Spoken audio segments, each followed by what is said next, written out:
Chapter 12. A Communication from Britain. James Bryant Conant travelled to London in the winter of 1941 to open a liaison office between the British government and the National Defence Research Council. Conant was the first American scientist of administrative rank to visit the beleaguered nation following the ad hoc exchanges of the Tizard mission, and he came to count the trip the most extraordinary experience of my life. I was hailed as a messenger of hope, he writes in his autobiography. I saw a stout-hearted population under bombardment. I saw an unflinching government with its back against the wall. Almost every hour I saw or heard something that made me proud to be a member of the human race. The Harvard president, who would be 47 late in March, was welcomed not only because of his university affiliation or his distinction as a member of the NDRC. He had been an outspoken opponent of American isolationism during the long months of the phony war and was therefore welcomed especially as a sign, with only the Prime Minister dissenting. Churchill was less than delighted at the prospect of lunching with the president of Harvard. "What shall I talk to him about?" he was heard to ask. "He thought you would be an old man with a white beard, exuding learning and academic formality," Brendan Bracken, Churchill's aide, told Conant afterward. But braced by the American's belligerently pro-British views and put at ease by the tweed suit he chose to wear, the Prime Minister eventually warmed over lunch in the bomb shelter basement at 10 Downing Street, proffering a Churchillian monologue during which he repeated one of his choicer recent coinages. "Give us the tools and we will finish the job." In 1920, at 27, when Conant was courting the woman he would marry, she was the only child of the Nobel laureate Harvard chemist T.W. Richards, a pioneer in measuring atomic weights. He had shared hopes for a grand future with her that, coming from a less able man, might have sounded absurd. I said that I had 3 ambitions. The first was to become the leading organic chemist in the United States. After that, I would like to be president of Harvard, and after that, a cabinet member, perhaps Secretary of the Interior. Those may not seem conjoint ambitions, but Conant managed a version of each in turn. He was born of a Massachusetts family that had resided in the state since 1623. After Roxbury Latin and Harvard College, he had taken a double Ph.D. under his future father-in-law in organic and physical chemistry. He emerged from the Great War with the rank of major for his work in poison gas research at Edgewood. In his autobiography, written late in life, he justified his participation. "I did not see in 1917 and do not see in 1968 why tearing a man's guts out by a high-explosive shell is to be preferred to maiming him by attacking his lungs or skin. All war is immoral. Logically, the 100% pacifist has the only impregnable position. Once that is abandoned, as it is when a nation becomes a belligerent, one can talk sensibly only in terms of the violation of agreements about the way war is conducted, or the consequences of a certain tactic or weapon." Like Vannevar Bush, Conant was a patriot who believed in the application of advanced technology to war. Conant achieved an international reputation in both natural products chemistry and in physical organic chemistry, writes the Ukrainian-born Harvard chemist George B. Kistyakovsky. Natural products include chlorophyll and hemoglobin, and Conant contributed to the unraveling of both those vital molecules. His studies also helped generalize the concept of acids and bases, a concept now considered fundamental. If not the leading American organic chemist of his day, he ranked among the leaders. When Caltech tried to lure him away with a large research budget, Harvard topped the offer and refused to let him go. Number 2 on Conant's youthful list, the presidency of his alma mater, he won in 1933. He told the members of the Harvard Corporation who approached him that he didn't want the job, which was apparently a prerequisite, but would serve if elected. He was 40 at the time of his election. He created the modern Harvard of eminent scholarship and publish or perish, up or out. Conant's third ambition achieved approximate fulfillment after the war in high, though less than cabinet rank, appointment. His long span of voluntary government service began with the NDRC. In England, in the late winter of 1941, he met with the leaders of the British government, had an audience with the King, picked up an honorary degree at Cambridge, and walked the backs afterwards to see the crocuses in bloom, made room for the NDRC mission among hostile U.S. military and naval attachés, lunched with Churchill again. His mission in Britain was diplomatic rather than technical. Discussed gas warfare and explosives manufacture, but was unable to share in the intense exchange of information on radar because he knew very little about electronics.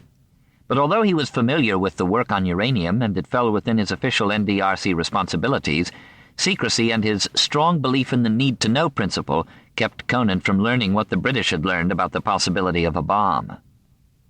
He met a French scientist at Oxford, probably Hans von Halban, who complained of inaction on uranium heavy water research. Since his complaints were clearly out of channels, I quickly terminated the conversation and forgot the incident. That reaction was understandable. Conant could hardly know what security arrangements the British might have made with the Free French. But he also shied from Lindemann. They were lunching alone at a London club. He introduced the subject of the study of the fission of uranium atoms. I reacted by repeating the doubts I had expressed and heard expressed at NDRC meetings. Lindemann brushed them aside and pounced. "You have left out of consideration," said Lindemann, "the possibility of the construction of a bomb of enormous power." "How could that be possible?" I asked. "By first separating uranium-235, he said, and then arranging for the two portions of the element to be brought together suddenly so that the resulting mass would spontaneously undergo a self-sustaining reaction." Remarkably, the chairman of the Chemistry and Explosives Division of the NDRC adds that as late as March 1941, this was the first I had heard about even the remote possibility of a bomb. Nor did he pursue the matter. I assumed, quite correctly, that if and when Bush wished to be in touch with the atomic energy work in England, he would do so through channels involving Briggs. No wonder the Hungarian conspirers continued to tear their hair. Then, for the first time, a ranking American physicist joined the debate whose voice could not be ignored. Even before Seaborg and Segre confirmed the fissibility of plutonium, Ernest Lawrence had measured the prevailing American skepticism and conservatism against the increasing enthusiasm of his British friends, and responded with characteristic fervor. Ralph H. Fowler, Ernest Rutherford's widower son-in-law, had visited Berkeley during the 1930s and attended picnics and weekend parties with the inventor of the cyclotron. Fowler was British scientific liaison officer in Washington now, and from that close vantage he urged Lawrence to get involved. So did Mark Oliphant, whom Lawrence had met and liked on a visit to the Cavendish after the 1933 Solvay Conference. Lawrence had encouraged the search for plutonium partly because he saw little hope for isotope separation by any of the methods so far discussed, by centrifuge, thermal diffusion, or barrier diffusion. But around the beginning of the year he began thinking about separating isotopes electromagnetically by the process that had already worked on a microscopic scale for Alfred Neer. It occurred to Lawrence that he could modify his superseded 37-inch cyclotron into a big mass spectrometer. The fact that Neer thought electromagnetic separation on an industrial scale impossible only spurred the Berkeley laureate on. Lawrence lived from machine to machine, as it were, conceiving a machine to do the job of liberating U-235 from its confinement within U-238, while Fermi's uranium graphite reactor manufactured Berkeley-born plutonium, gave him something solid to fight for, a tangible program to push. It assembled itself by stages. He was not yet ready emotionally to set aside his peacetime plans. Warren Weaver, the director of the Division of Natural Sciences at the Rockefeller Foundation, visited Berkeley in February to see how construction was progressing on the 4,900-ton, 184-inch cyclotron for which the Foundation had awarded a $1,150,000 grant less than 12 months earlier. Lawrence took time to complain about the Uranium Committee's sloth. Weaver worked with another division of the NDRC, but then drove up behind the university to the cyclotron site on the hillside and first irritated and then enthralled the Rockefeller administrator with visions of a superior and much larger machine. Lawrence rehearsed his complaint again in March when Conant, back from London, traveled out to deliver an address. "Light a fire under the Briggs Committee," the energetic Californian badgered the president of Harvard. "What if German scientists succeed in making a nuclear bomb before we even investigate the possibilities?" That prepared Lawrence for a full assault. He launched it on March 17th when he met with Carl Compton and Alfred Loomis at MIT. Loomis had turned to physics after a lucrative career in the law and investment banking. Compton was a physicist of distinction who had taught for 15 years at Princeton, where he took his Ph.D. before becoming president of MIT in 1930. Both men understood the politics of organizations, yet they were sufficiently seized with Lawrence's fervor that Compton telephoned Vannevar Bush almost as soon as Lawrence left the room and dictated a follow-up letter the same day. Briggs was by nature slow, conservative, methodical, and accustomed to operate at peacetime government bureau tempo, Compton wrote, conveying Lawrence's blunt complaints, and had been following a policy consistent with these qualities and still further inhibited by the requirement of secrecy. The British were ahead, even though America had the most in number and the best in quality of the nuclear physicists of the world. The Germans were very active. Briggs had invited only a very few U.S. nuclear physicists into the work. There were other possibilities in fission research besides the pursuit of a slow neutron chain reaction for power, possibilities capable, if successful, of far more important military usage. Though they felt free thus to lecture Bush, both Loomis and Compton stood in awe of Lawrence.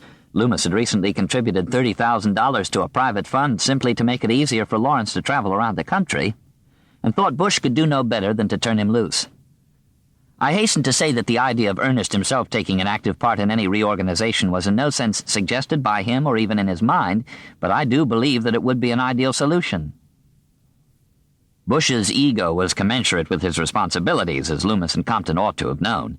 It might have been politic to welcome Lawrence's campaign, especially since Loomis was a first cousin and close friend of Henry L. Stimson, the respected and influential Secretary of War, but Bush decided instead to take it as a challenge to his authority, the first the physics community had mounted since he invented the NDRC, welcoming a fight he knew he could win. He met Lawrence in New York 2 days after the MIT meeting and let fly. I told him flatly that I was running the show, that we had established a procedure for handling it, that he could either conform to that as a member of the NDRC and put in his kicks through the internal mechanism, or he could be utterly on the outside and act as an individual in any way that he saw fit. He got into line, and I arranged for him to have, with Briggs, a series of excellent conferences. However, I made it very clear to Lawrence that I proposed to make available to Briggs the best advice and consultation possible, but that in the last analysis I proposed to back up Briggs and his committee in their decision unless there was some decidedly strong case for entering into it personally. I think this matter was thoroughly straightened out, therefore, but it left its trail behind. By threatening to push Ernest Lawrence out into the cold with the emigres, Bush managed temporarily to confine the uranium problem. Confinement lasted less than a month. In 1940, Lawrence had recruited a Harvard experimentalist named Kenneth Bainbridge, by trade a nuclear physicist. Bainbridge built the Harvard cyclotron, to work on radar at MIT. When Conant went to London to open the new NDRC office there, Bainbridge and others had followed to work with the British, each in his own field of competence. But since Bainbridge knew nuclear physics as well as radar and had even looked into isotope separation, the British allowed him also to attend a full-dress meeting of the Maud Committee. To Bainbridge's surprise, the committee had a very good idea of the critical mass and bomb assembly mechanism and urged the exchange of personnel. Their estimate was that a minimum of 3 years would be required to solve all the problems involved in producing an atomic weapon. Bainbridge immediately contacted Briggs and suggested he send someone over to represent the United States in uranium matters. Beneath Bush's organizational bristle lay genuine perplexity. "I am no atomic scientist," he writes candidly. "Most of this was over my head." As he saw the situation that April, it would be possible to spend a very large amount of money indeed, and yet there is certainly no clear-cut path to defense results of great importance lying open before us at the present time. But he felt the increasing pressure, Lawrence's prodding, Bainbridge's confirmation of British progress, and reached out now for help.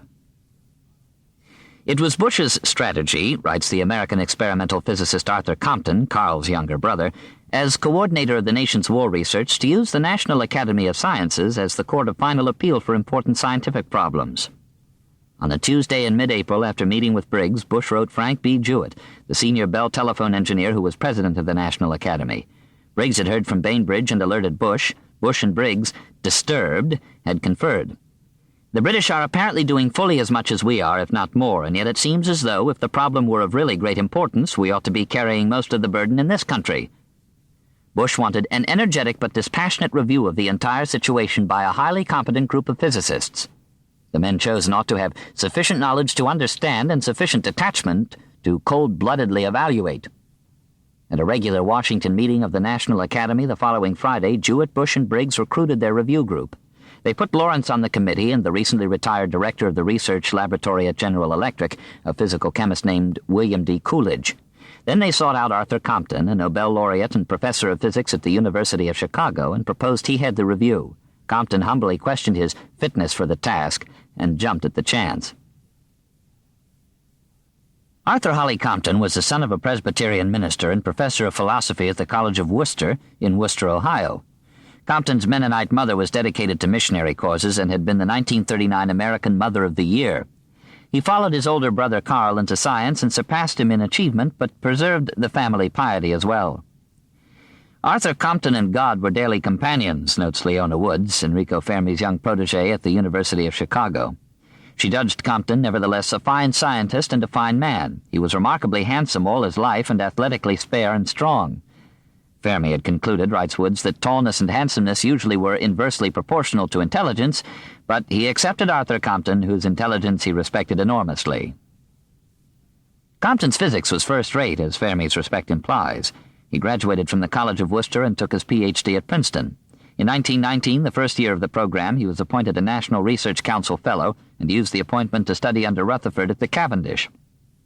The difficult work he began there, examining the scattering and absorption of gamma rays, led directly to the discovery of what came to be called the Compton effect, for which he won the Nobel Prize.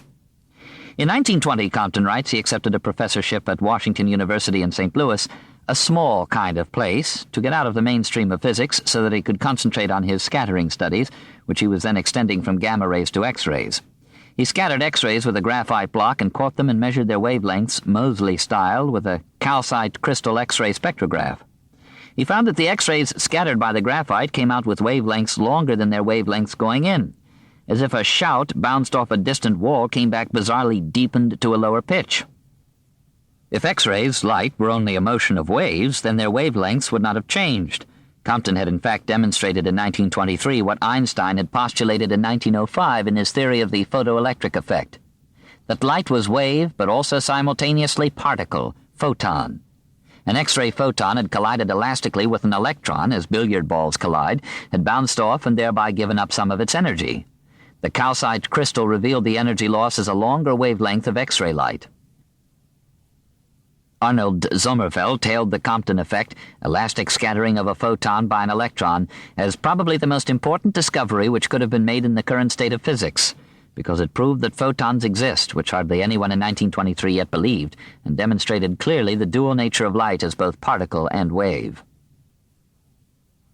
The subtle experimenter lost his subtlety when he shifted from doing science to proselytizing for God.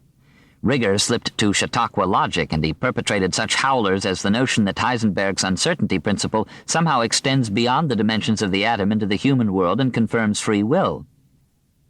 Bohr heard Compton's free will lecture when he visited the United States in the early 1930s and scoffed.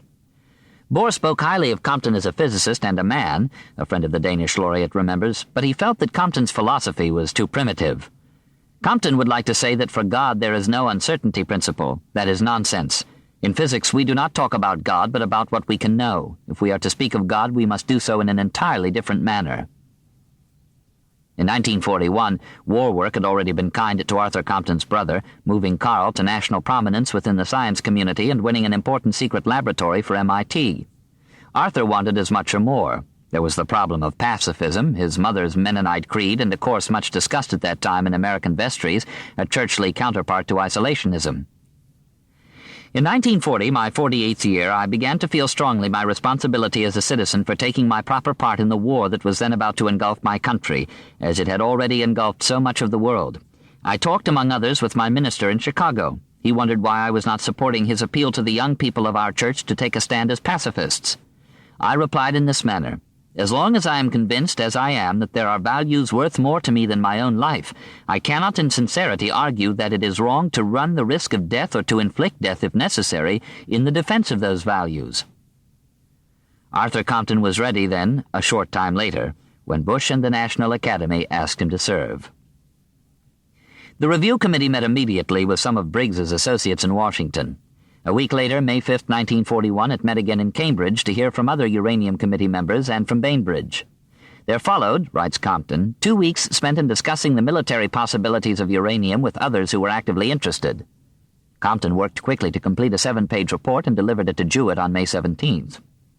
The report began with the statement that the committee was concerned with the matter of possible military aspects of atomic fission and listed 3 of those possibilities: production of violently radioactive materials carried by airplanes to be scattered as bombs over enemy territory, a power source on submarines and other ships, and violently explosive bombs. Radioactive dust would need a year's preparation after the first successful production of a chain reaction, which meant not earlier than 1943. A power source would need at least 3 years after a chain reaction. Bombs required concentrating U-235 or possibly making plutonium in a chain reaction, so atomic bombs can hardly be anticipated before 1945. And that was that. No mention of fast neutron fission or critical mass or bomb assembly mechanisms. The bulk of the report discussed progress toward securing a chain reaction and considered uranium graphite, uranium beryllium, and uranium heavy water systems. The committee proposed giving Fermi all the money he needed for his intermediate experiment and beyond. It also, more originally, discovered and emphasized the decisive long-range challenge of the new field.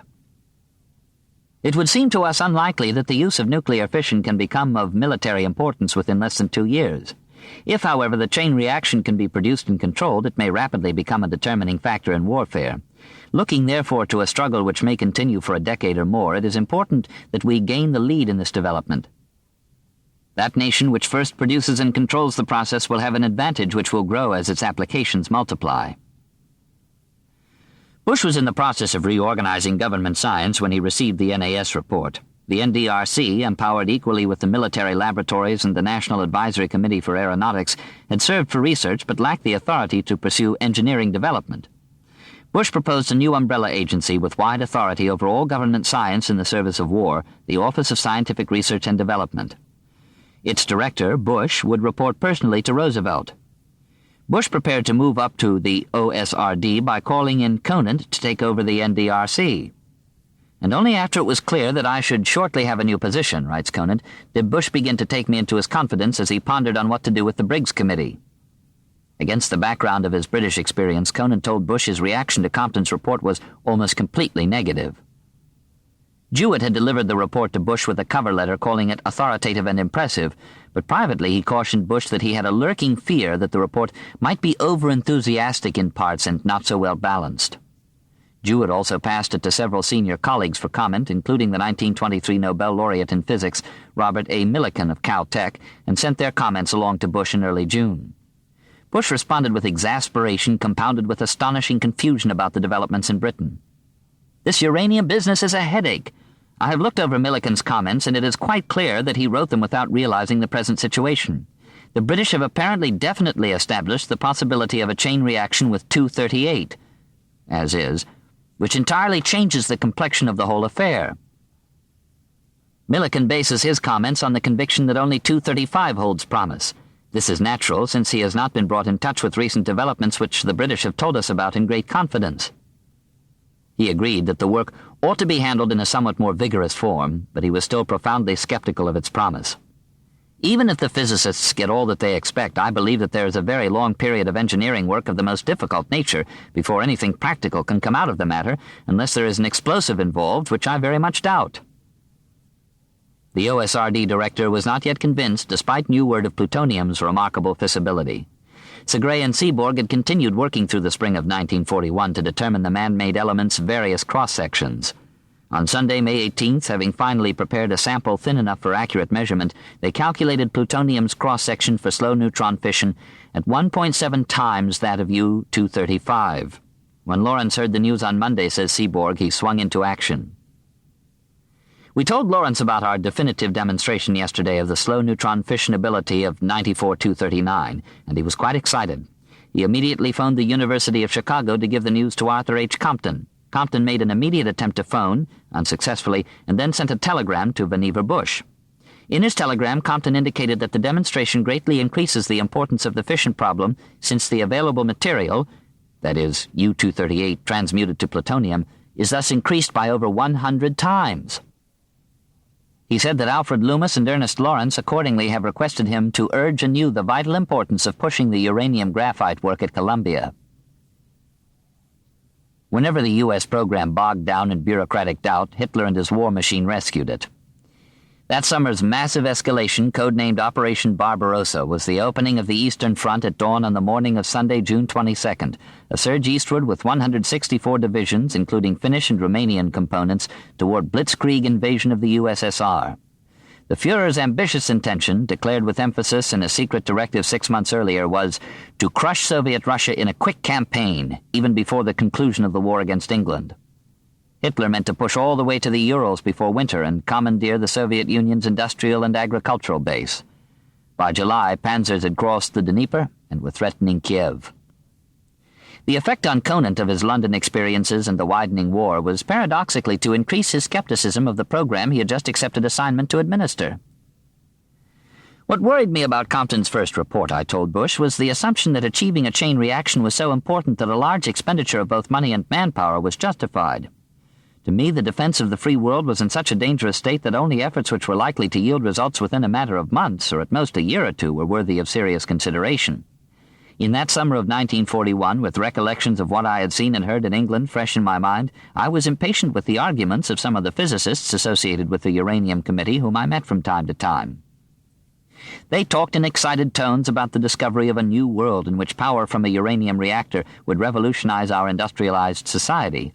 These fancies left me cold. I suggested that until Nazi Germany was defeated, all our energies should be concentrated on one immediate objective. Having experienced the London Blitz, Conant had developed a siege mentality. Bush, as Conant points out, was faced with a momentous decision as to priorities. Both men wanted a hard practical assessment. They decided Compton's report needed an injection of common sense in the form of engineering expertise. Compton discreetly retired from the line. W.D. Coolidge, the General Electric scientist, temporarily took his place. Conant added an engineer from Bell Laboratories and another from Westinghouse, and early in July the enlarged committee reviewed the first review. Briggs was a convincing witness. By then he had received the April 9th minutes of the Maud Technical Subcommittee meeting where Peierls reported that cross-section measurements confirmed the feasibility of a fast neutron bomb. Briggs had also just learned from Lawrence that plutonium had a cross-section for fast fission some 10 times that of U-238. Lawrence even submitted a separate report on Element 94 that emphasized for the first time in U.S. official deliberations the importance of fast fission over slow. But Briggs was still preoccupied with a slow neutron chain reaction for power production, and so was the second NAS report. In the summer of 1941, John Dunning's associate Eugene Booth remembers, Briggs visited us in the basement of Pupin at Columbia to see our experiment for the separation of U-235 by gaseous diffusion of uranium hexafluoride. He was interested, blessed us, but sent us no money. The American program was in danger for its life that summer, Compton thought. The government's responsible representatives were very close to dropping fission studies from the war program. He believed the program was saved because of Lawrence's proposal to use plutonium to make a bomb. The feasibility of 94 may have convinced Compton.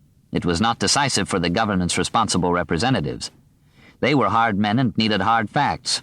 Those began to arrive. More significant than the arguments of Compton and Lawrence, writes Conant, was the news that a group of physicists in England had concluded that the construction of a bomb made out of uranium-235 was entirely feasible. The British had been trying all winter and spring to pass the word. In July, they tried again. G.P. Thompson had assembled a draft final report for the Maud Committee to consider on June 23rd, the day after Barbarossa exploded across the Balkans and eastern Poland. Charles C. Lauritsen of Caltech, a respected senior physicist, was beginning work for the NDRC developing rockets and happened to be in London conferring with the British at the time of the Maud draft. The committee invited him to attend its July 2nd meeting at Burlington House. Lauritsen listened carefully, took notes, and afterward talked individually with 8 of the 24 physicists now attached to the work. When he returned to the United States the following week, he immediately reported the Maud findings to Bush. In essence, says Conant, he summarized the draft report. The physicists Lauritsen had interviewed all pushed for a U.S.-built gaseous diffusion plant. The British government would not officially transmit the final Maud report to the United States government until early October, but the committee approved it on July 15th, and thereupon promptly disbanded, and by then Bush had been passed a copy of the Thompson draft, which embodied the essential findings. The Maud report differed from the 2 National Academy studies as a blueprint differs from an architect's sketch. It announced at the outset, "We have now reached the conclusion that it will be possible to make an effective uranium bomb which, containing some 25 pounds of active material, would be equivalent as regards destructive effect to 1,800 tons of TNT and would also release large quantities of radioactive substances. A plant to produce 2 1/4 pounds, 1 kilogram, per day of U-235, or 3 bombs per month is estimated to cost approximately 5 million pounds. In spite of this very large expenditure, we consider that the destructive effect, both material and moral, is so great that every effort should be made to produce bombs of this kind. The material for the first bomb could be ready by the end of 1943.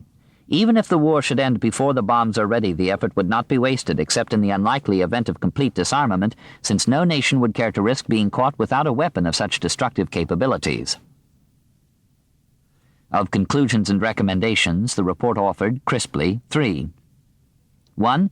The committee considers that the scheme for a uranium bomb is practicable and likely to lead to decisive results in the war. 2. It recommends that this work continue on the highest priority and on the increasing scale necessary to obtain the weapon in the shortest possible time. 3. That the present collaboration with America should be continued and extended, especially in the region of experimental work. With the news from Great Britain unofficially in hand, Conant concludes in a secret history of the project he drafted in 1943, it became clear to the director of OSRD and the chairman of NDRC that a major push along the lines outlined was in order. They still did not immediately organize that push, nor was Conant, to his post-war recollection, yet convinced that a uranium bomb would work as described. British research and considered judgment had at least proposed a clear-cut program of military development. Bush took it to Vice President Henry Wallace, his White House sounding board, who was the only scientist in the cabinet, a plant geneticist who had developed several varieties of hybrid corn. During July, writes Conant, Bush had a discussion with Vice President Wallace about the question of spending a large amount of government money on the uranium program. After which, Bush apparently decided to wait for official transmittal of the final Maud report. If each necessary step requires 10 months of deliberation, Leo Szilard had complained to Alexander Sachs in 1940, then obviously it will not be possible to carry out this development efficiently. The American program was moving faster now than that, but not by much. While Lawrence and Compton championed plutonium that summer, a big raw-boned, war-battered Austrian hiding out within the German physics establishment tried to keep the fissile new element out of sight. He was an old friend of Otto Frisch. Fritz Houtermans and I had met in Berlin, but in London before the war I saw a lot more of that impressive eagle of a man, half Jewish as well as a communist who had narrowly escaped the Gestapo. His father had been a Dutchman, but he was very proud of his mother's Jewish origin and liable to counter anti-Semitic remarks by retorting, "When your ancestors were still living in the trees, mine were already forging checks." He was full of brilliant ideas. Houtermans had taken a Ph.D. in experimental physics at Göttingen, but was strong in theory. One of his brilliant ideas, developed in the late 1920s at the University of Berlin with a visiting British astronomer, Robert Atkinson, concerned the production of energy in stars. Atkinson was familiar with recent estimates by his older colleague Arthur Eddington that the Sun and other stars burn at temperatures of 10 million and more degrees and have lifespans of billions of years, a prodigious and unexplained expenditure of energy. On a walking tour near Göttingen in the summer of 1927, the two men had wondered if nuclear transformations of the sort Rutherford was producing at the Cavendish might account for the enduring stellar fires.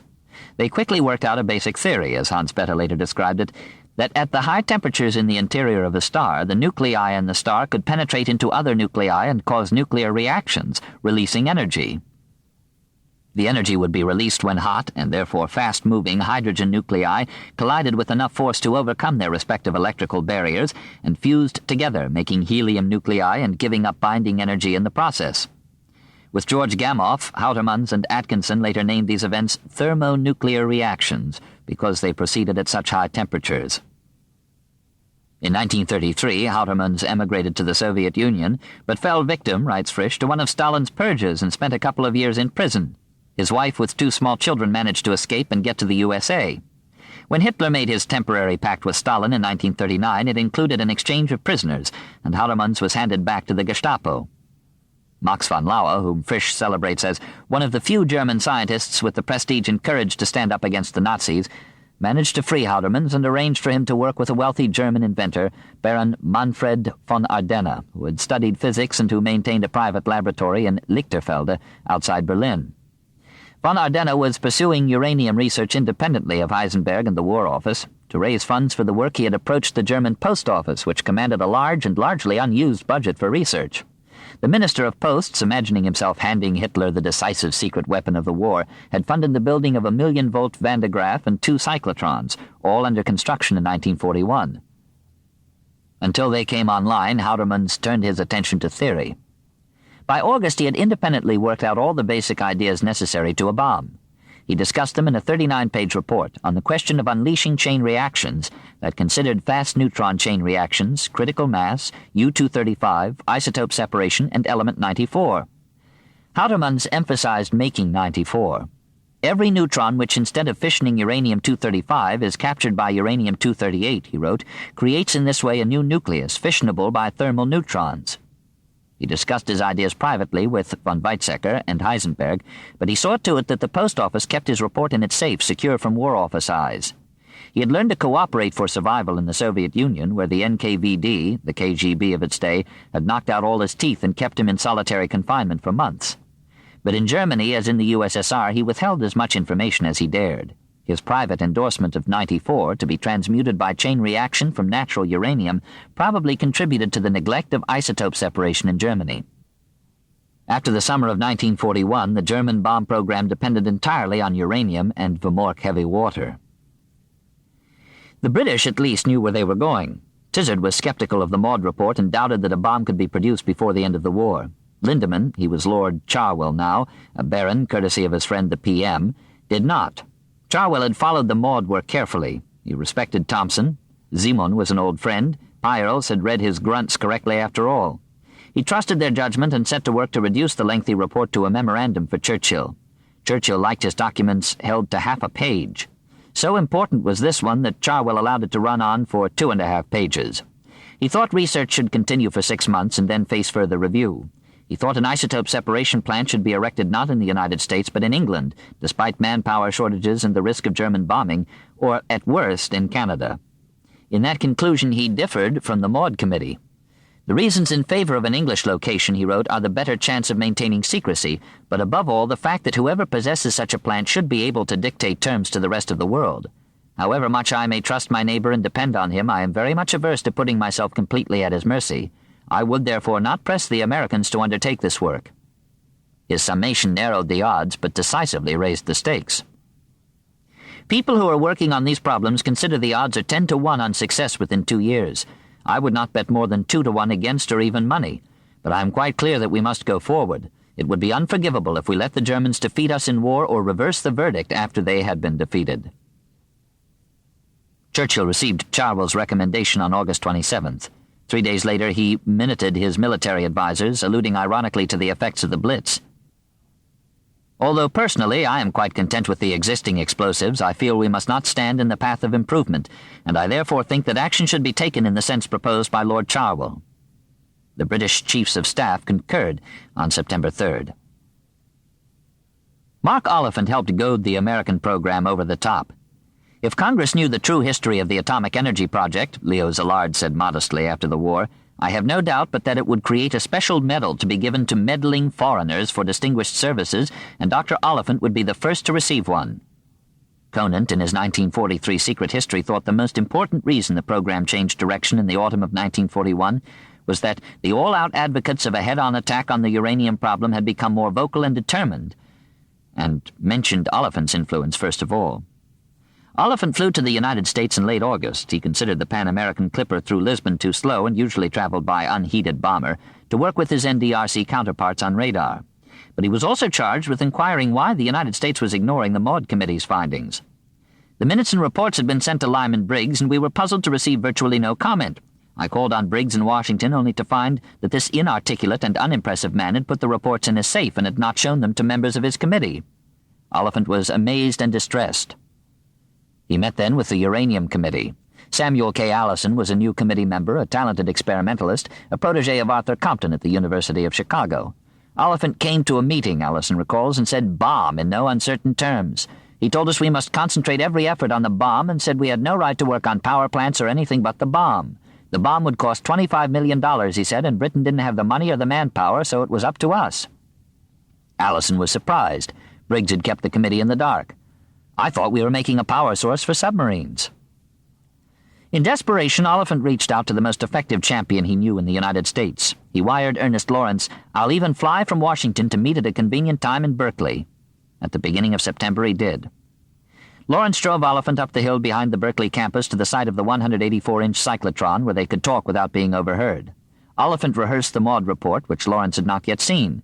Lawrence, in turn, proclaimed the possibility of electromagnetic separation of U-235 in converted cyclotrons and the virtues of plutonium. How much I still admire the way in which things are done in your laboratory, Oliphant would write him after their meeting. I feel quite sure that in your hands the uranium question will receive proper and complete consideration. Back in his office, Lawrence called Bush and Conant and arranged for Oliphant to see them. From Oliphant he collected a written summary of the secret British report. In Washington, Conant took Oliphant to dinner and listened with interest. Bush met him in New York and gave him a barely courteous 20 minutes. Neither administrator admitted to knowledge of the Maud report. Gossip among nuclear physicists on forbidden subjects. Conant characterizes Oliphant's peregrinations in his Secret History. Oliphant also stopped by to talk to Fermi. He found the Italian laureate more cautious than ever, non-committal about the fast neutron bomb and not altogether happy about the Bohr-Wheeler theory of fission.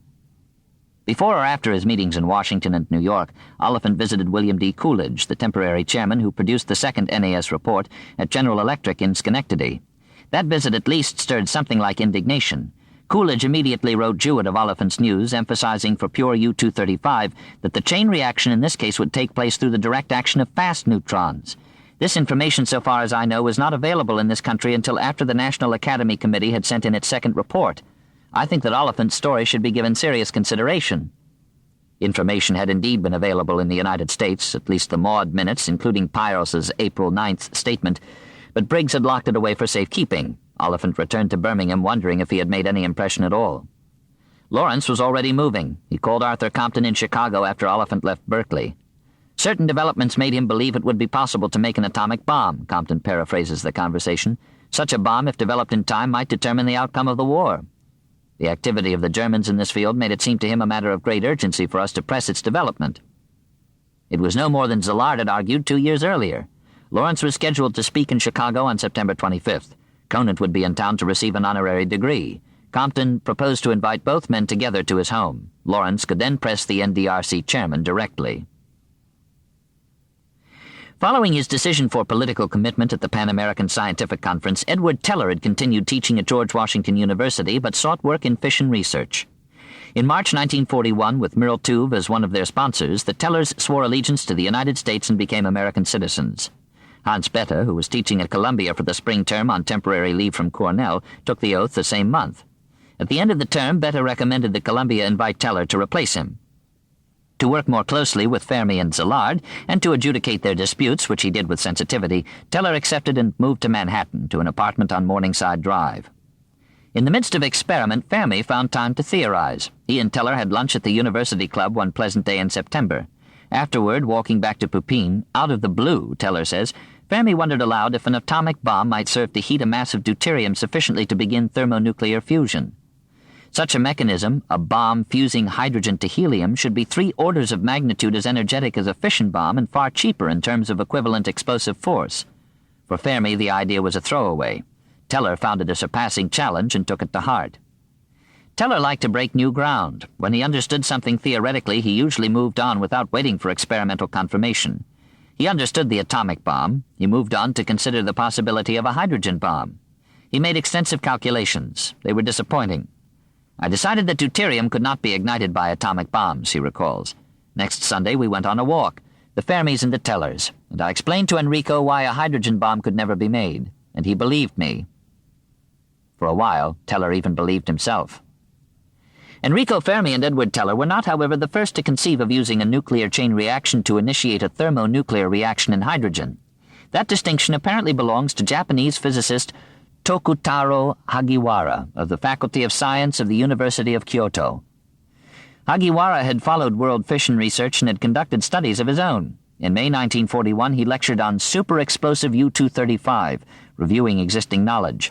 He was aware that an explosive chain reaction depended on U-235 and understood the necessity of isotope separation. Because of the potential application of this explosive chain reaction, a practical method of achieving this must be found. Immediately, it is very important that a means of manufacturing U-235 on a large scale from natural uranium be found. He then discussed the linkage he saw between nuclear fission and thermonuclear fusion. If by any chance U-235 could be manufactured in a large quantity and of proper concentration, U-235 has a great possibility of becoming useful as the initiating matter for a quantity of hydrogen. We have great expectations for this. But before the Japanese or the Americans could build a hydrogen bomb, they would have to build an atomic bomb, and in neither country was major support yet secure. It was a cool September evening, Arthur Compton remembers. My wife greeted Conant and Lawrence as they came into our home and gave each of us a cup of coffee as we gathered around the fireplace. Then she busied herself upstairs so the 3 of us might talk freely. Lawrence spoke with passion. He was very vigorous in his expression of dissatisfaction with the U.S. program, writes Conant. Dr. Oliphant had seen him during the summer and by recounting the British hopes had further fired Lawrence's zeal for more action in this whole field. Conant knew all about the British hopes, knew talk was cheap, and chose to play the devil's advocate, easily gulling Compton, who thought his arguments turned the tide. Conant was reluctant. As a result of the report so far received, he had concluded that the time had come to drop the support of nuclear research as a subject for wartime study. We could not afford to spend either our scientific or our industrial effort on an atomic program of highly questionable military value when every ounce of our strength was needed for the nation's defense. I rallied to Lawrence's support. Conant began to be convinced. I could not resist the temptation, says the Harvard president, to cut behind Lawrence's rhetoric by asking if he was prepared to shelve his own research programs. Compton cranks Conant's challenge to high melodrama. If this task is as important as you men say, Conant remarked, we must get going. I have argued with Vannevar Bush that the uranium project be put in wraps for the war period.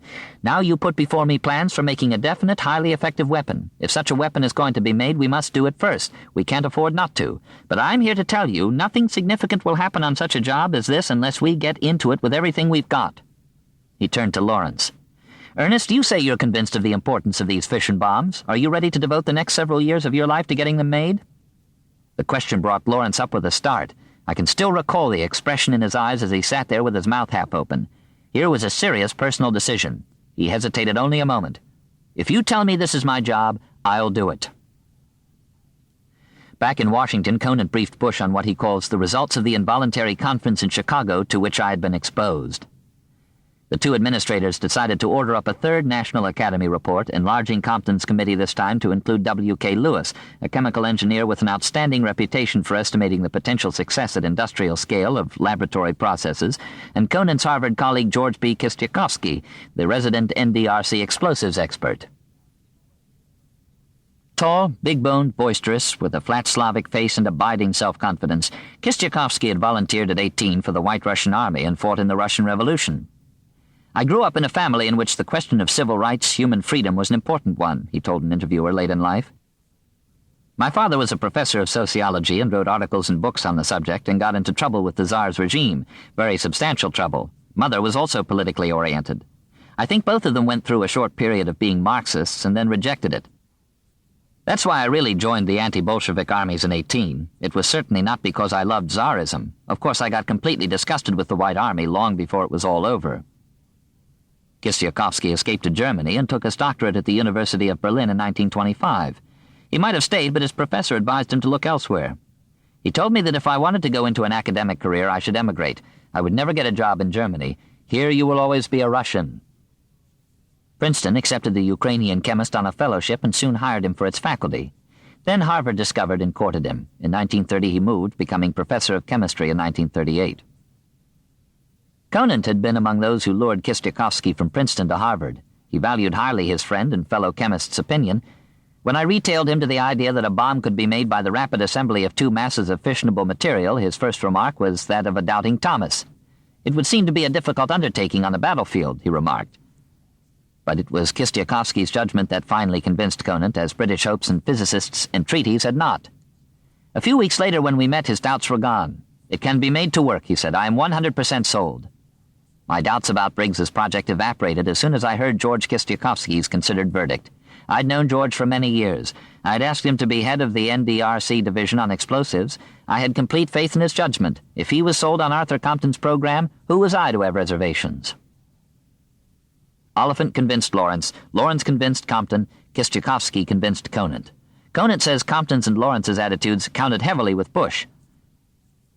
But more significant was the Maud report, which G.P. Thompson, now British scientific liaison officer in Ottawa, officially transmitted to Conant on October 3rd. On October 9th, without waiting for the Third National Academy of Sciences review, Bush carried the report directly to the President. Franklin Roosevelt, Henry Wallace, and the director of the OSRD met that Thursday at the White House. In a memorandum Bush wrote to Conant the same day, he makes it clear that the Maud report was the basis for the discussion. I told the conference of the British conclusions. He told the President and the Vice President that the explosive core of an atomic bomb might weigh 25 pounds, that it might explode with a force equivalent to some 1,800 tons of TNT, that a vast industrial plant costing many times as much as a major oil refinery would be necessary to separate the U-235, that the raw material might come from Canada and the Belgian Congo, that the British estimated the first bombs might be ready by the end of 1943. Bush tried to explain that an atomic bomb plant would produce no more than 2 or 3 bombs a month, but doubted if the President took in that relatively low yield. He emphasized that he was basing his statements primarily on calculation with some laboratory investigation, but not on a proved case, and therefore could not guarantee success. Bush was presenting essentially British calculations and British conclusions. Such a presentation made it appear that Britain was further advanced in the field than America. The discussion therefore shifted to the question of how the United States was attached or might attach itself to the British program. I told of complete interchange with Britain on technical matters, and this was endorsed. Bush explained that the technical people in Britain had also formulated policy, had proposed that the government develop the atomic bomb as a weapon of war, and had passed their formulations along directly to the War Cabinet.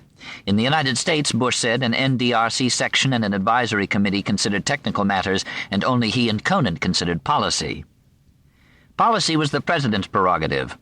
As soon as Bush exposed it to view, Roosevelt seized it. Bush took that decision to be the most important outcome of the meeting and put it emphatically first in his memorandum to Conant. Roosevelt wanted policy consideration restricted to a small group. It came to be called the Top Policy Group.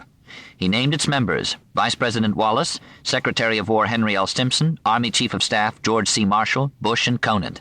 Every man owed his authority to the President. Roosevelt had instinctively reserved nuclear weapons policy to himself.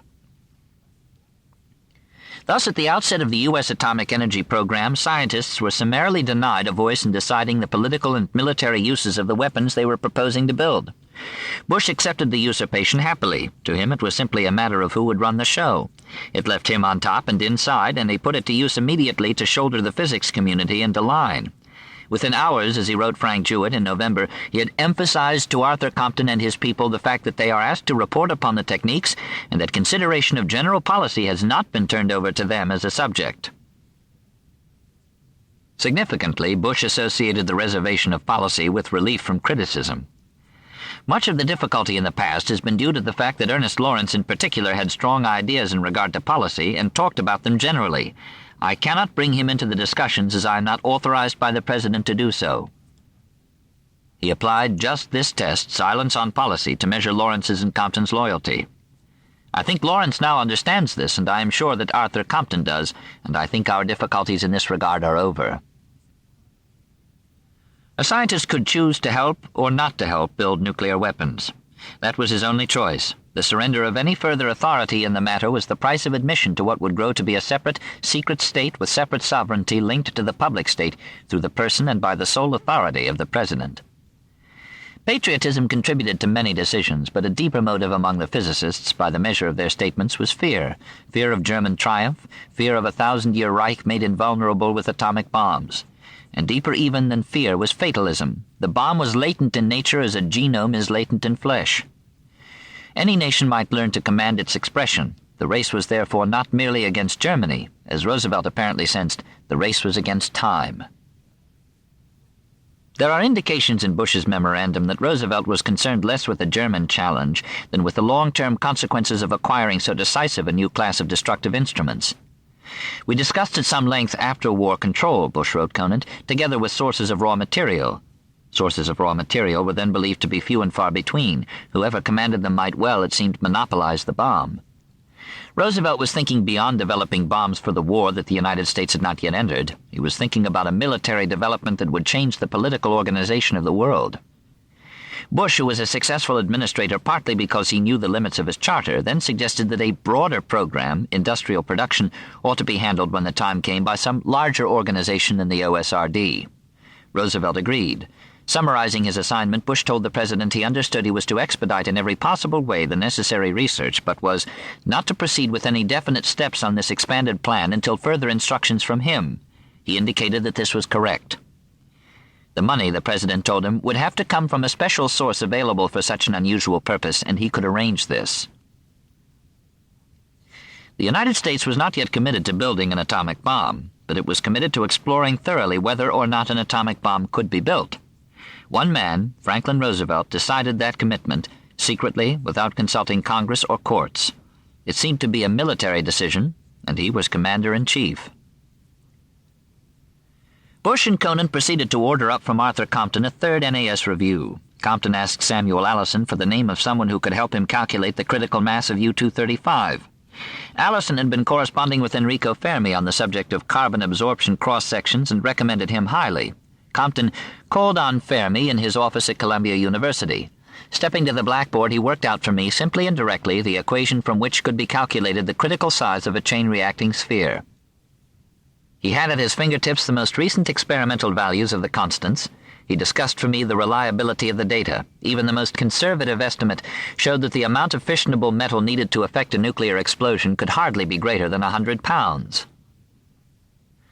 Compton moved on to Harold Urey's office to look into isotope separation. Urey was the recognized world leader in the field as a result of his Nobel Prize-winning work with hydrogen isotopes.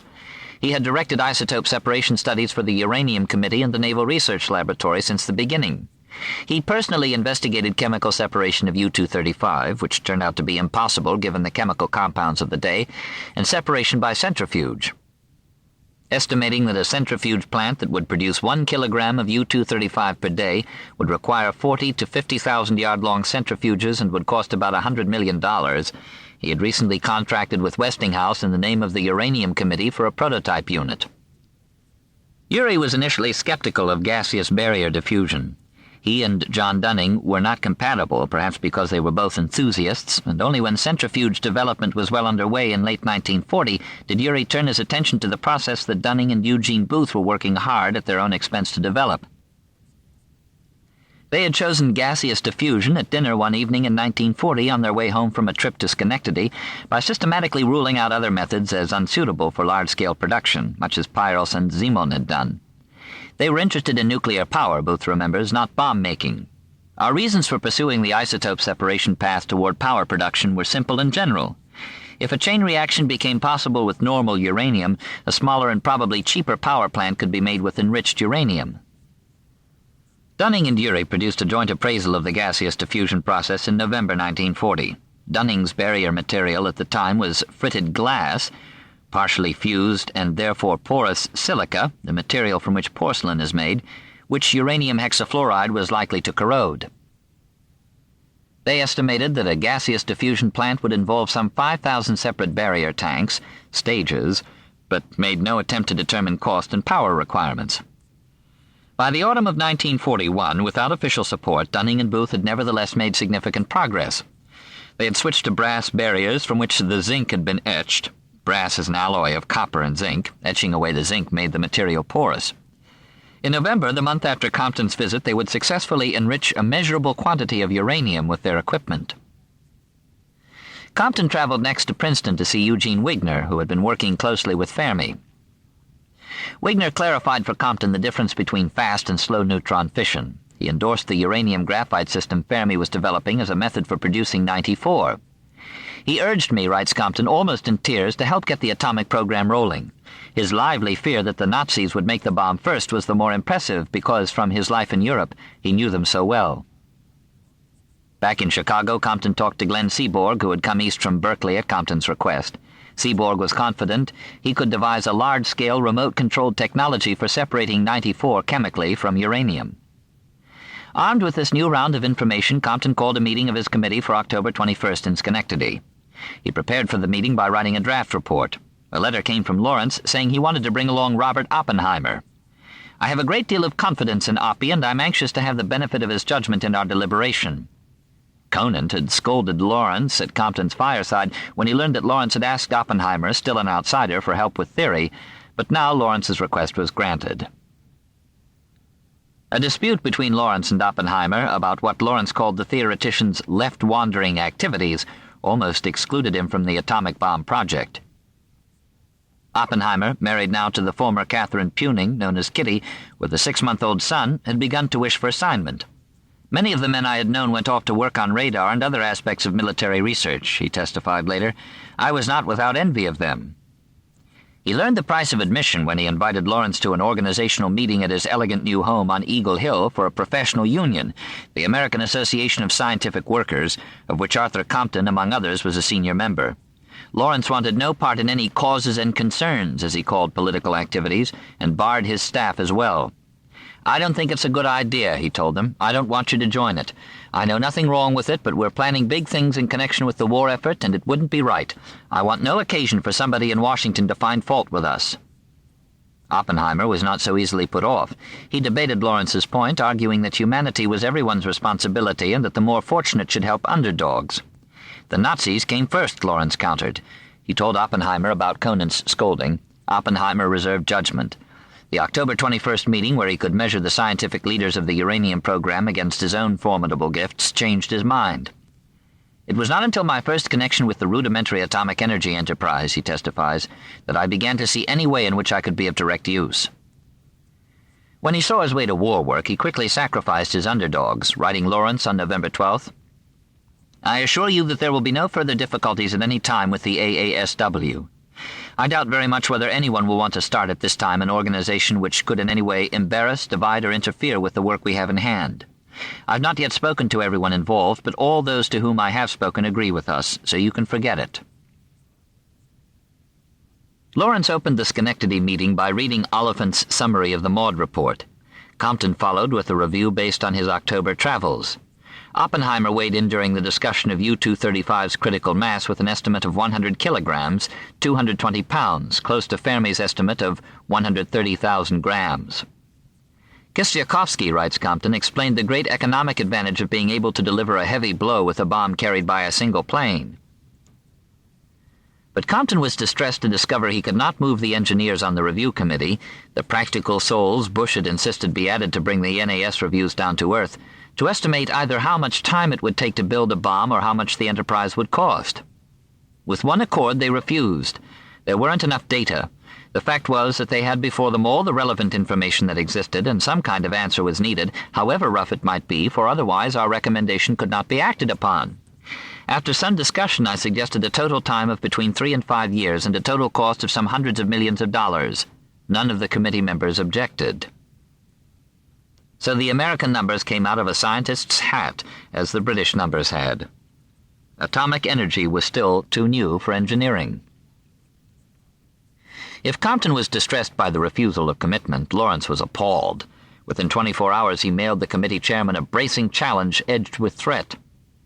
"In our meeting yesterday there was a tendency to emphasize the uncertainties and accordingly the possibility that uranium will not be a factor in the war. This, to my mind, was very dangerous. It will not be a calamity if, when we get the answers to the uranium problem, they turn out negative from the military point of view, but if the answers are fantastically positive and we fail to get them first, the results for our country may well be tragic disaster. I feel strongly, therefore, that anyone who hesitates on a vigorous all-out effort on uranium assumes a grave responsibility." But Compton had already been threatened by an expert, Vannevar Bush, and knew his duty well, though he did not yet know that Bush was already committed to expedition and expansion. He had difficulty estimating the destructiveness of the bomb. The calculation involved problems of gas pressure, specific heats at hitherto unknown temperatures, the transmission of radiations and particles through the material, and forces of inertia. He asked Gregory Bright for help. Bright was even more obsessed with secrecy than Briggs. No help was forthcoming, says Compton, gritting his teeth. He turned then to Oppenheimer. I had known Oppie for some 14 years and had found him most competent in seeing the essentials of an intricate problem and in interpreting what he saw. So I was glad to get a letter from him with helpful suggestions. Through the end of October, Compton worked on. At Leipzig in September, Werner Heisenberg received the first 40 gallons of heavy water from Norsk Hydro and immediately prepared another chain reaction experiment like the unsuccessful effort at the virus house in Dahlem the year before. A 30-inch aluminum sphere filled with alternating layers of heavy water and uranium oxide, more than 300 pounds of it, arranged around the central neutron source, the sphere itself then immersed in water in a laboratory tank. This time Heisenberg found some increase in neutrons, enough to extrapolate eventual success. The German laureate knew now from the work of von Weizsäcker and Houtermans that a sustained chain reaction in natural uranium would breed element 94. It was from September 1941, he remarks in consequence, that we saw an open road ahead for us leading to the atomic bomb. He decided to talk to Bohr. To what end he thought Bohr might help him, he never unambiguously explained. His wife Elizabeth believes he was lonely in Germany. Niels Bohr had become a father figure to him. He thought that he could talk about anything with Bohr.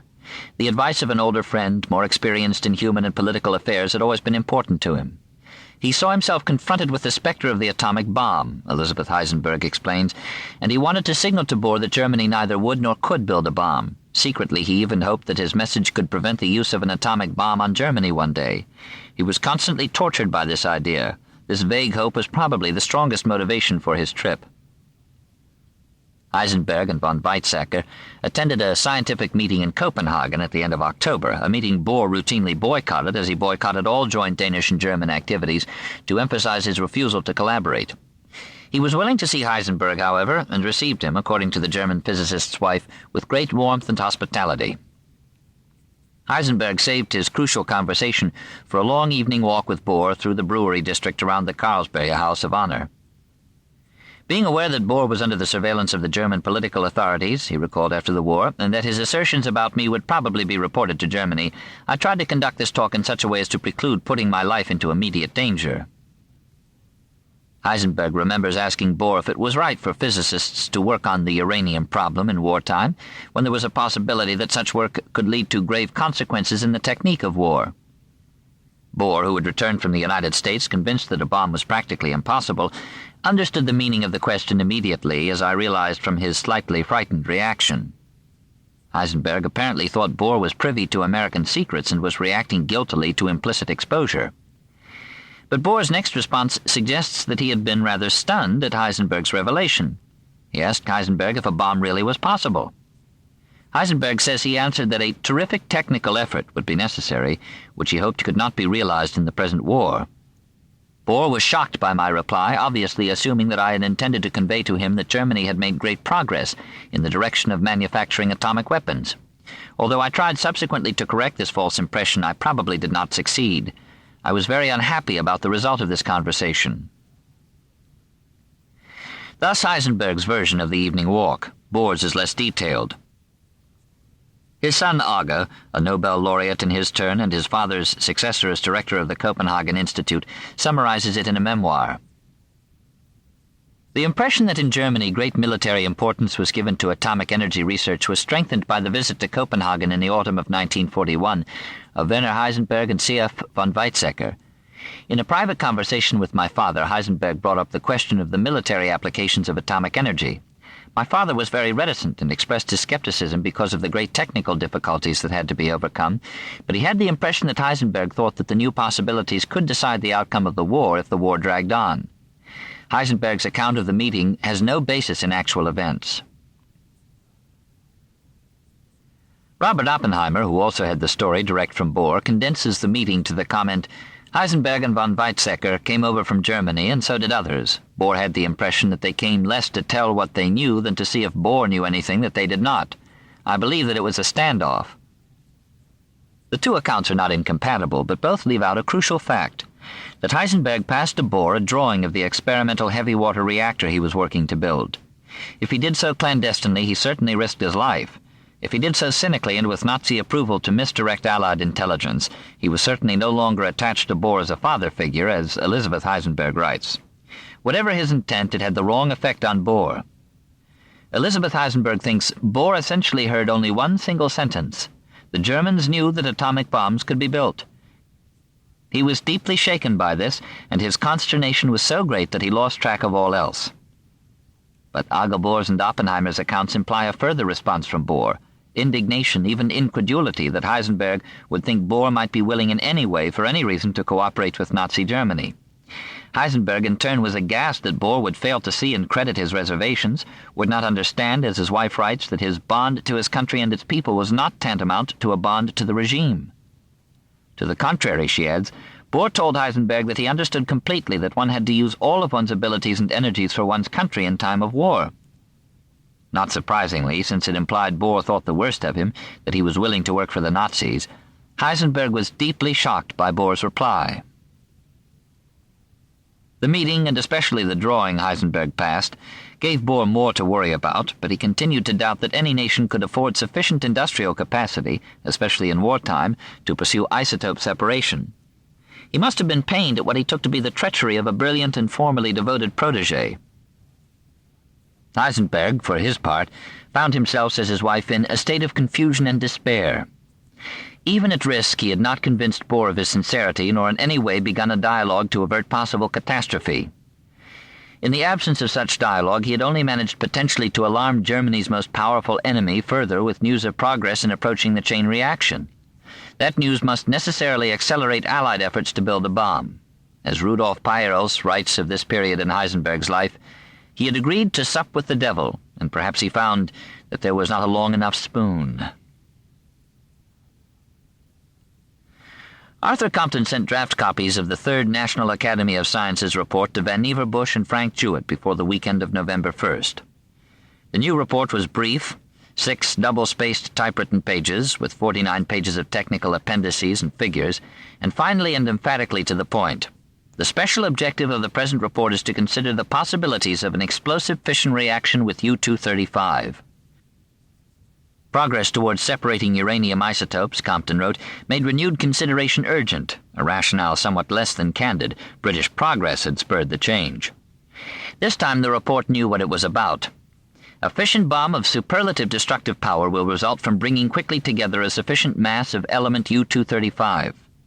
This seems to be as sure as any untried prediction based upon theory and experiment can be. On the second page, an estimate of critical mass elicited for the first time among the 3 NAS reports a mention of fast fission. The mass of U-235 required to produce explosive fission under appropriate conditions can hardly be less than 2 kilograms, nor greater than 100 kilograms. These wide limits reflect chiefly the experimental uncertainty in the capture cross-section of U-235 for fast neutrons. The NAS estimate of destructiveness was low compared to the Maud report estimate, some 30 tons of TNT equivalent per kilogram of U-235. For 25 pounds, 300 tons compared to Maud's 1,800 tons. But the American report attempted to compensate for its doubts about the efficacy of an intense energy release from a small amount of matter by emphasizing that the destructive effects on life of a bomb's radioactivity may be as important as those of the explosion itself. The centrifuge and gaseous diffusion programs were noted to be approaching the stage of practical test. Fission bombs might be available in significant quantity within 3 or 4 years. Like its predecessors, the report stressed not the German challenge but the long-term prospect. The possibility must be seriously considered that within a few years the use of bombs, such as described here, or something similar using uranium fission, may determine military superiority. Adequate care for our national defense seems to demand urgent development of this program. In detailed appendices, Compton calculated the critical mass of a bomb heavily constrained in tamper at no more than 3.4 kilograms. Kistyakovsky debated whether a fission explosion would be as destructive in terms of energy produced as the explosion of an equivalently energetic mass of TNT, and confirmed the feasibility of firing together 2 pieces of uranium at a speed of several thousand feet per second. And a senior physicist on Compton's committee reported favorably on the isotope separation systems then under consideration and recommended the principle of parallel development, meaning pursuing them all at once, an expensive way to save time in case one or more failed. Notably missing from the third report was any mention of the uranium graphite work going on at Columbia or of plutonium. Compton remembers that a U-235 bomb looked more straightforward and more certain of accomplishment than a plutonium bomb, but the omission also measures the extent to which Briggs's judgment of priorities and Briggs himself had been set aside. Bush, writing Jewett before he met with Compton, had already mentioned leaving Briggs in charge of a section devoted, as it is, at the present time to physical measurements. Small potatoes indeed, and constituting a new group under a full-time head to handle development. He was considering Ernest Lawrence, but still thought Lawrence talked too much. The matter would have to be handled under the strictest sort of secrecy. This is the reason that I hesitate at the name of Ernest Lawrence. If the third and last NAS report only rationalized a previous presidential decision, it at least served to check the British findings independently and to commit the American physics community to the cause.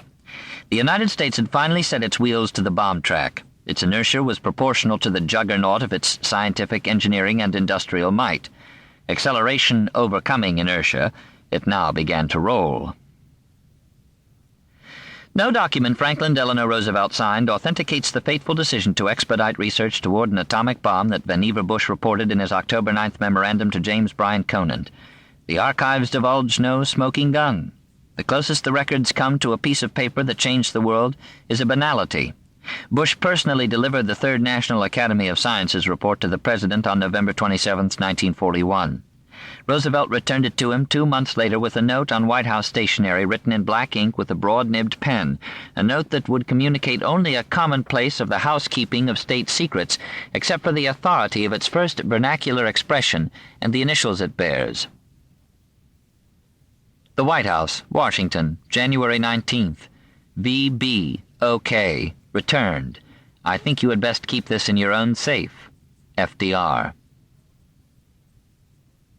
Still orphaned was plutonium, which Lawrence and Compton believed so promising. Compton found his chance to speak for it in early December when Bush and Conant called the members of the Uranium Committee to Washington to announce the reorganization of their work. Harold Urey would develop gaseous diffusion at Columbia. Bush and Conant had decided. Lawrence would pursue electromagnetic separation at Berkeley. A young chemical engineer, Edgar V. Murphy, the director of research for Standard Oil of New Jersey, would supervise centrifuge development and look into broader questions of engineering. Compton in Chicago would be responsible for theoretical studies and the actual design of the bomb.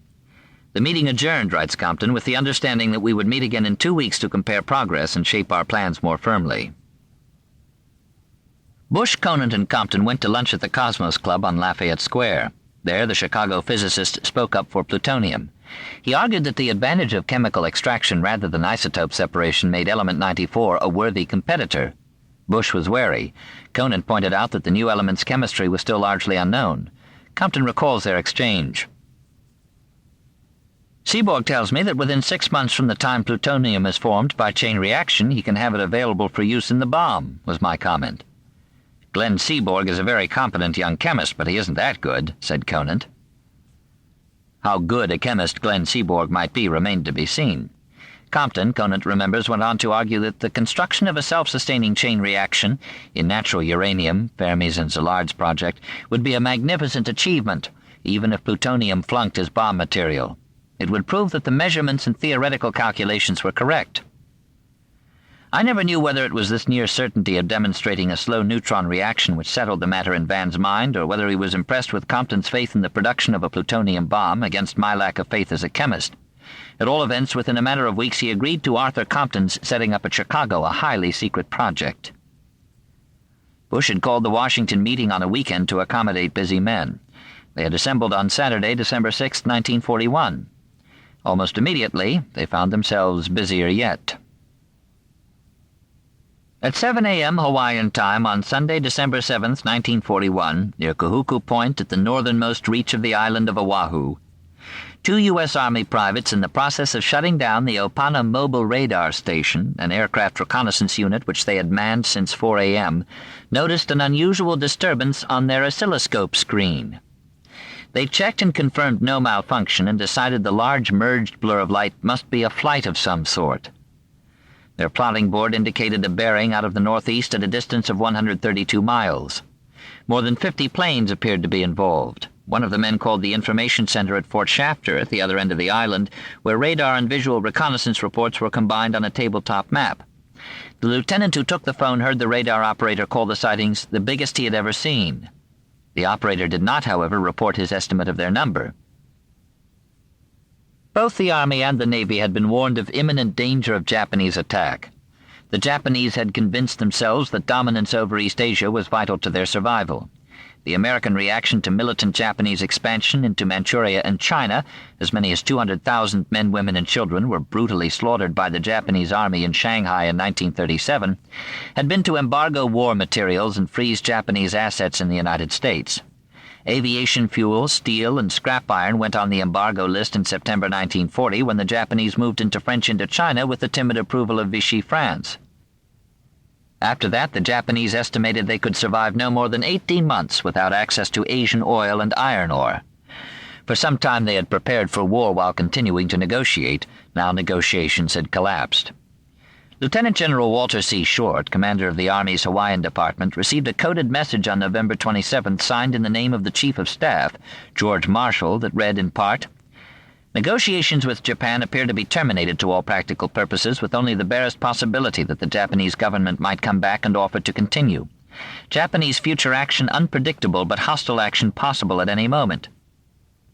If hostilities cannot be avoided, the United States desires that Japan commit the first overt act. Measures should be carried out so as not to alarm civil population or disclose intent."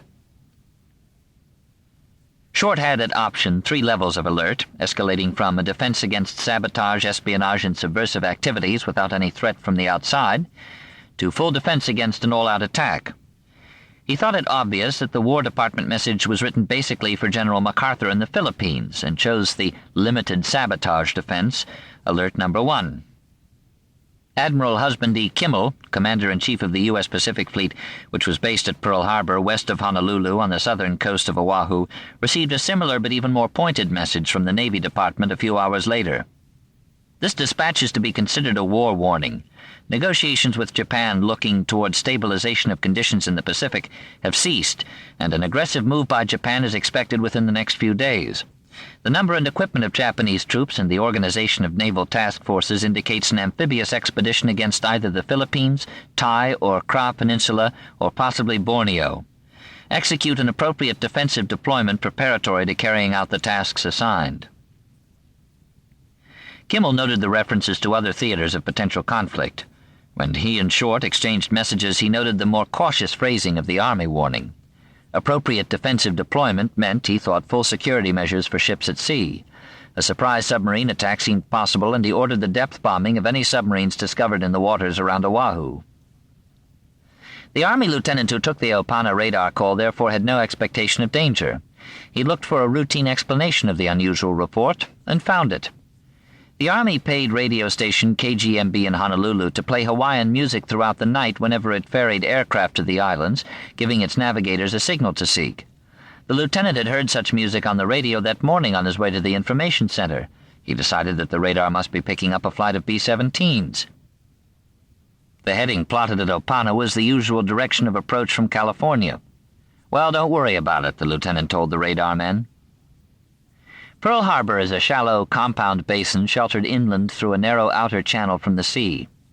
A bulge of land, Pearl City, and a mid-basin island, Ford Island, canalize the main anchorage of the harbor into a loop of narrow inlets. In 1941, dry docks, oil storage tanks, and a submarine base occupied the harbor's irregular eastern shore. 7 battleships rode at anchor immediately southeast of Ford Island that Sunday morning. Nevada anchored alone, Arizona inboard of the repair ship Vestal, Tennessee inboard of West Virginia, Maryland inboard of Oklahoma, California alone. An 8th battleship, Pennsylvania, wedged naked in dry dock nearby.